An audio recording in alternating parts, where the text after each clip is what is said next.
kind of without references, put those kind of pieces together and combine it. So this is something that wouldn't work nowadays, but this may be one element. And maybe the most difficult part, at least if you are running an interdisciplinary journal, nowadays, again, put it this way, there are only a few interdisciplinary scholars. Because it's nothing that university or academia is rewarding you for. You're only rewarded if you're in a field, at the end of the day, to be very, very clear. Means there may be articles where people are trying to go beyond those disciplinary boundaries, and I think it's good. But then, as a reviewer, you have the problem that in the meantime, the analytical, theoretical codes are so different.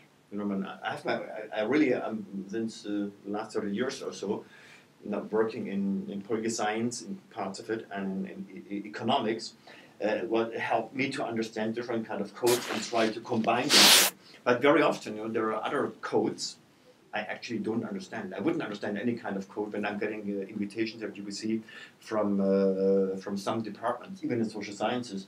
I have no clue what this is all about, because I don't understand the language. And that's for a reviewer process very complicated. The coding is very important. That means, again, in my field, there's no way that if I try to get an article published, that I could make a recommendation who should be the reviewer. It's up to the editorial board. They are choosing the editors, the reviewers, at least in my cases. So you as an editorial board, you would have to invest a lot of time to find the right person who understands the codes, the languages, in order to have somebody reviewing an article where you think that's fair. This person at least has a kind of this particular kind of knowledge who could deal with it in a successful way. If you make the wrong choices, then in this regard, you may only run into problems. So this is now we have only 7 minutes left. Only those few comments based on this from a technical point. Great presentation. So maybe I should stop. Okay. Sorry, excuse me. Well, actually, you touched on pretty much all the things that I thought could be issues. The one thing that I did notice, you mentioned sort of the insularity of which is promoted by peer review, where whatever the current dogma is, you have the top researchers in the field will typically, I guess, push ideas which don't really fit into that dogma out of the mainstream, or at least peer review may promote that. And you mentioned the double-blinded peer review.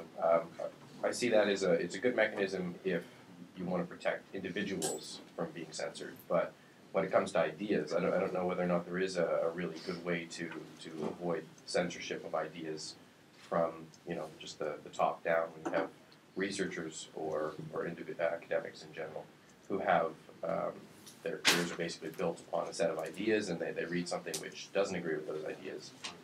Generally there's not really any way to police that. And I don't know, do you have any comments on? I mean, I think that's one of the more difficult issues to deal with in terms of peer review.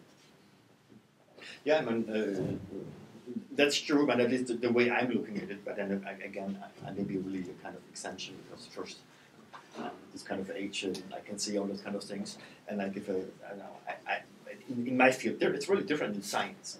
But in my field, as far as I can see, there's a huge tendency towards conformity.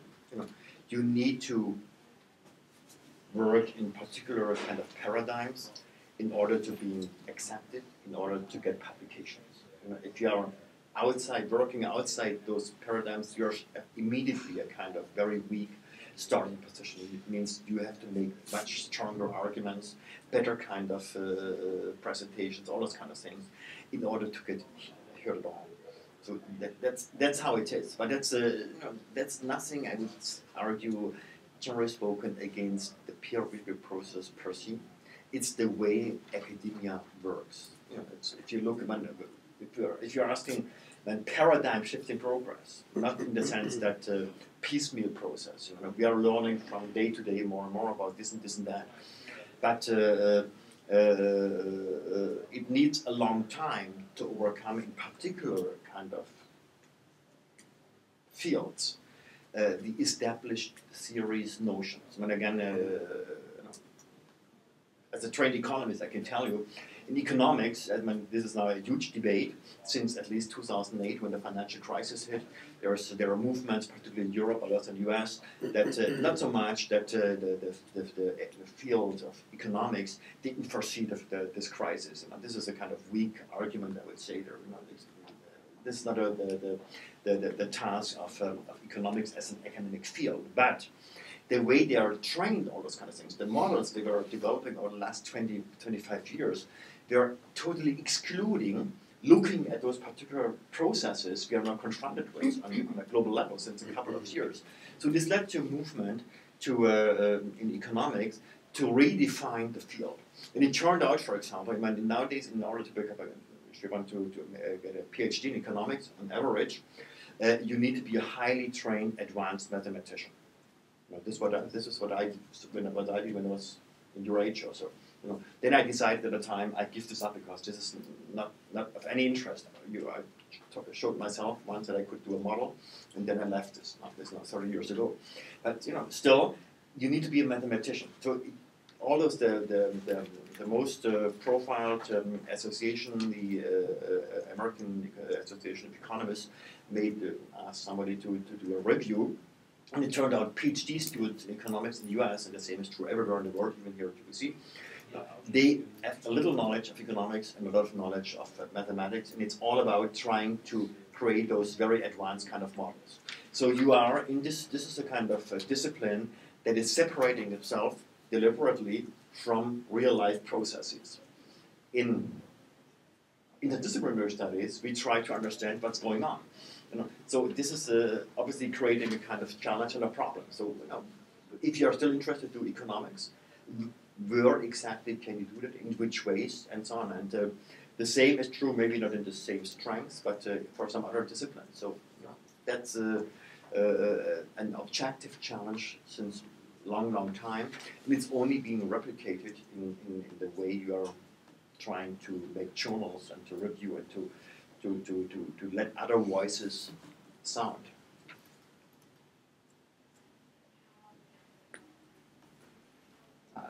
So I notice nowadays there's often scientists working in like community labs that I've heard about, not affiliated with an institution. How would they go about getting published? And why would that be a problem? I was under the impression that journals generally only take so if I want to submit a paper, my PI has to sign off on it, right? If he's on it.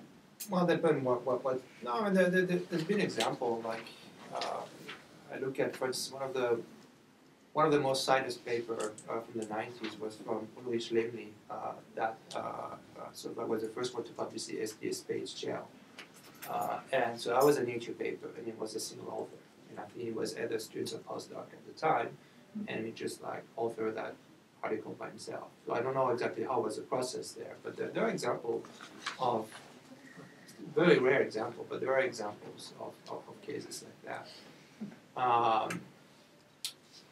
I guess journal want to see some guarantee that whatever was conducted there was done according to the standards. Yeah, so I think if your work was done according to the standards, That should be the problem. yeah. I guess it's a money thing as well. Mm-hmm. I guess it's a money thing as well. Often, if you're an independent researcher not affiliated with an institution, it's tough to pay the publishing fees and stuff like that. Well, it will be tough for you to get funding in the first place because funding is directed towards recognized institution. So if you don't have funding, it would be very difficult to actually conduct any serious research. I'm just thinking with so much data being available nowadays with cheap DNA sequencing that you could easily find some guy in his house on a Mac computer or a power computer doing some bioinformatics work, right? I don't think there's many cases of that, but that would be I'm kind of surprised. It would be interesting if things like that start to happen, and how the community will deal with that. That's maybe something new that we'll have to deal with that. Maybe it's not common enough that there's been an issue so far. At least that I'm aware of. Okay, so one more question. I was just curious if either of you had any comments. I know that you, in your presentation, you suggested that there were ways to improve the process, and I know that it's been kind of a group of mathematicians recently have tried to boycott Elsevier for the fees that they lodge on academic institutions as a whole, and in trying to actually, having to pay to publish your work. Just wondering, do you think that, if your own opinions, if you think that the big publishing houses, that paradigm is coming to an end, or if, I don't know, if that's a way to actually improve the process as well, to try to, for science and social sciences and everyone as a whole, to push for more of the PLOS One model, or something where you don't have to pay necessarily.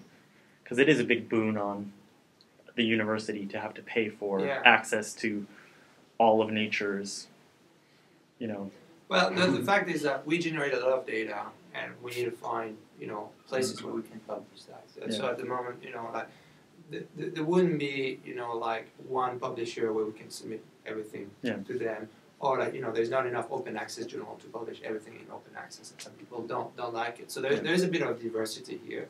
There's new model that's being proposed, and I think that it's going to be like a bit of a selection process where we have to see, 10 years down the line, will Elsevier maintain its dominant position, or will other sort of like open source journals sort of like start to outpace them by having higher impact factors, or having more people submitting to them, to the point that it will become an economical issue for Elsevier to maintain itself. And so the market itself will determine, I think, the future landscape. But I don't think we can predict how it's going to be in 10, 20, or 50 years. Okay, I think our time is up. Thanks so much. Thanks for our speakers. Thank you.